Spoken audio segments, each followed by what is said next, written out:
এই গান তুমি কি করে জানলে মোহর? কি করে গাইলে এই গান? এই গানটা তো তুমি গাইতে পারলে, কি করে মনে করলে? কি করে করলে বলো? জানি না, আমি কিছু মনে করতে পারছি না।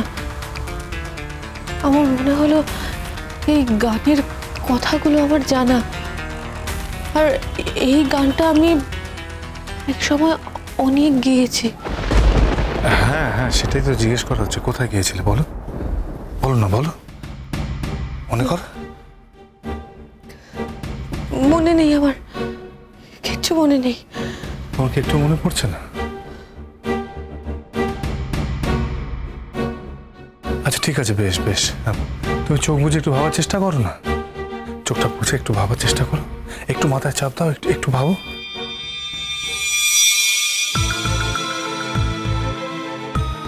কিছু মনে পড়ছে মোর? হ্যাঁ বলো না।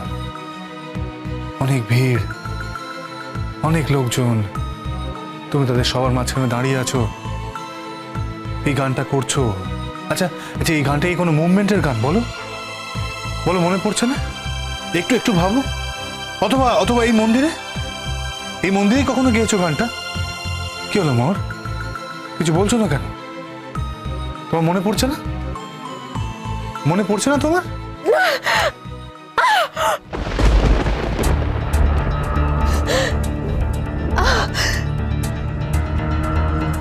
পড়ছে না, আমার কিছু মনে পড়ছে না।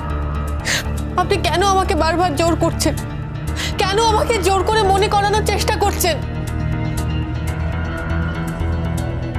আমার কিচ্ছু মনে পড়ছে না, কিচ্ছু না। I sorry more, I am very sorry. ঠিক আছে, তোমার যেটুকু মনে পড়েছে তাতেই হবে, তাতেই হবে, তুমি শান্ত হও। তুমি আমায় একটা কথা শুধু বলো তো মা লক্ষ্মী, এই মন্দিরে কখনো আসোনি তুমি আগে? কখনো না?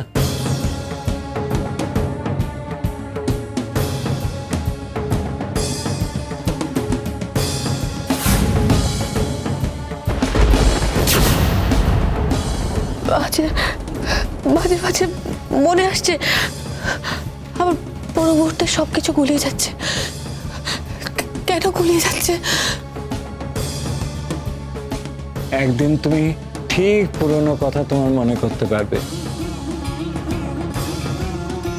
বাবা তোমাকে আশীর্বাদ করছেন, তুমি বাবার কাছে পুজো দিয়েছো, দেখো দেখো তুমি একদিন সব কিছু ফিরে পাবে।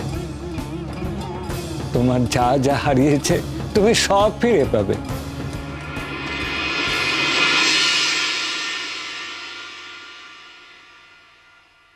তোমাকে ছোঁয়া বারণ, তাই ছুঁতে পারছি না। আমি দূর থেকেই বলছি মোর, তোমার স্মৃতি ফিরে আসুক। তারপর যদি আমাকে ফিরে যেতে হয়, নির্বাসনে চলে যেতে হয়, চলে যাব। কিন্তু তুমি মানুষের মতো বাঁচো। এই জীবন তোমার নয়, এরকম জীবন তোমার হতে পারে না, কিছুতেই না।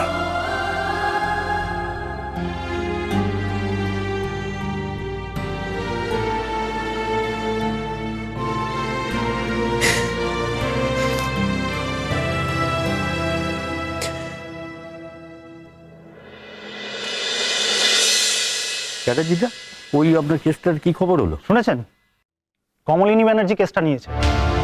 ও তো কোনোদিনও হারতেই জানে না। এখন এরকম একটা হার্ডকোর ক্রিমিনালকে কি করে বাঁচায়, সেটাই এখন দেখা। কমলিনী ব্যানার্জি কিন্তু যে কেস নেয় সেটা জিতবে বলে শিওর জানে। এই কেসটা জিতবে মনে হয় কখনো? এত বড় অন্যায়, অ্যাটেম্প টু মার্ডার, প্রায় মেরেই ফেলেছিল। মেয়েটার স্মৃতি হারিয়ে গেছে, আজ তো কোর্টে প্রেজেন্টও আছে। এখন তার এগেনস্টে কি যুক্তি সাজাবে আর কি কেস জিতবে? হয়তো প্রমাণ করে ছাড়বে যে মেয়েটা অপরাধগুলি করেন। উনি তো সব পারেন, উনি হচ্ছেন কমলিনী ব্যানার্জি।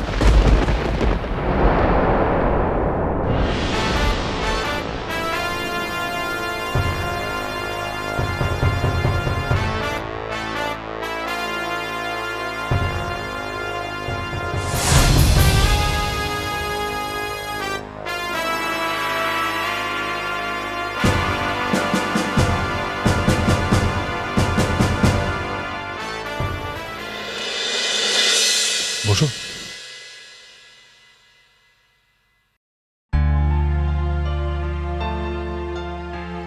এখানে আপনি আমাকে কেন নিয়ে এসেছেন? আর এটা কোথায়? এখানে আমরা কি কি কারণে এসেছি? আস্তে আস্তে। এটা হচ্ছে কোর্ট রুম। হ্যাঁ, এখানে বিভিন্ন জিনিসের বিচার চলে। তো এখানে একটি কেস চলছে, ওই যে শুনছো, দেখছো তো? একটি মেয়ে আরেকটি মেয়েকে প্রাণে মেরে দিতে চেয়েছিল, খুন করে দিতে চেয়েছিল, কিন্তু আখেরে পারেনি। তবে মেয়েটির মেমোরি লস হয়ে গেছে, সেই ব্যাপারেই কেস চলছে। কার মেমোরি লস হয়েছে? সেই মেয়েটি কে? জানো, যে ছেলে আর মেয়েটার গল্প আমি তোমাকে রোজ প্রত্যেকদিন বলছি না, একটু একটু করে, যে ছেলেটাকে মেয়েটা চিনতে পারে না, সেই মেয়েটার গল্প। ছেলেটা কোথায়? ছেলেটা ছেলেটা হয়তো এখানেই আছে কোথাও, বীরের মধ্যে। কোথায় আর যাবে? যাওয়ার তো কোথাও জায়গা নেই। আর মেয়েটা? মেয়েটা মেয়েটা হয়তো এখানেই কোথাও আছে, মানে আমরা দেখতে পাচ্ছি না, হয়তো আছে নিশ্চয়ই। তাছাড়া এখানে যে কেসটা চলছে সে ব্যাপারটা তুমি জানো তো, তোমার সব বলেছি তো। দেখো না, শোনো না, ভালোই লাগবে, আশা করি খারাপ লাগবে না। না না, মানে তুমি তো বাড়িতেই আছো, শুয়ে বসে দিন কাটছে, একটু বেরোলে, একটু সঙ্গে এলে, একটু লোকজনের মাঝে থাকলে, দেখলে, যদি এখন তো খারাপ লাগে আমাকে বল, আমি নিয়ে যাবো তখন। আপনি আমার জন্য এত কিছু করছেন কেন?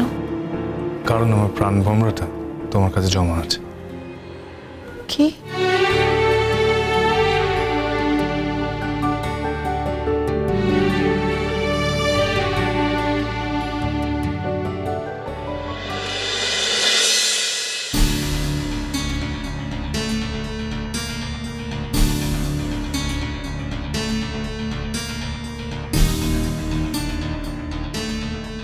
বস।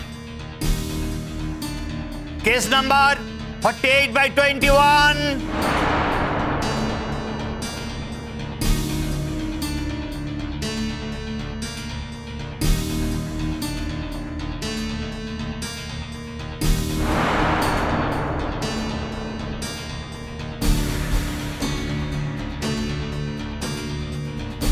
Good morning your honour.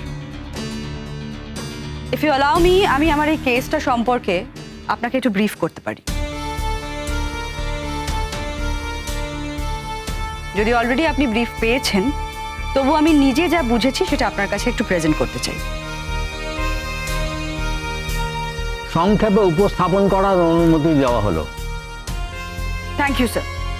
আমাদের এখানে যাকে এই কেসের অপরাধী সন্দেহে উপস্থিত করা হয়েছেন তিনি শ্রেষ্ঠা ঘোষ। শ্রেষ্ঠা ঘোষের অতীত খুব একটা সুখের নয়।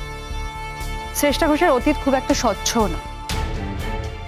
আমি ওর কেসটা পড়েছি, আমি ওর সমস্ত রেকর্ড পেয়েছি, এবং তাতে আপনাকে জানিয়ে রাখা ভালো, ওর একটা অবসেশন আছে, আর এই অবসেশনটাই ওর মানসিক অসুখ।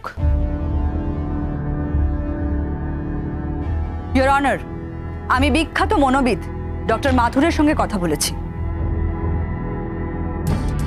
তিনি কেস হিস্ট্রি শুনে বলেছেন যে শ্রেষ্ঠা ঘোষ একরকম অবসেশন থেকে নানা ধরনের অপরাধমূলক কাজকর্ম করেছেন, এবং তিনি এটাও বলেছেন যে যেদিন উনি এই অবসেশন থেকে বেরিয়ে যাবেন তিনি একজন অন্য মানুষ হয়ে উঠবেন।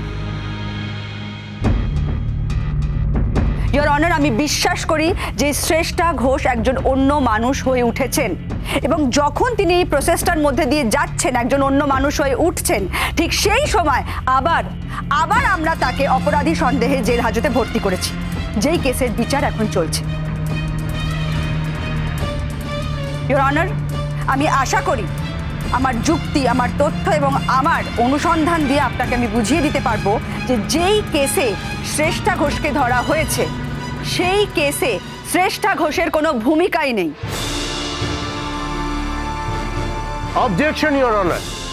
দিনের আলোর মতো পরিষ্কার একটি কেস সেখানে উনি অনবরত অকারণ সব কথা বলে যাচ্ছেন। হ্যাঁ, উনি নিতান্তই এই প্রফেশনে নতুন।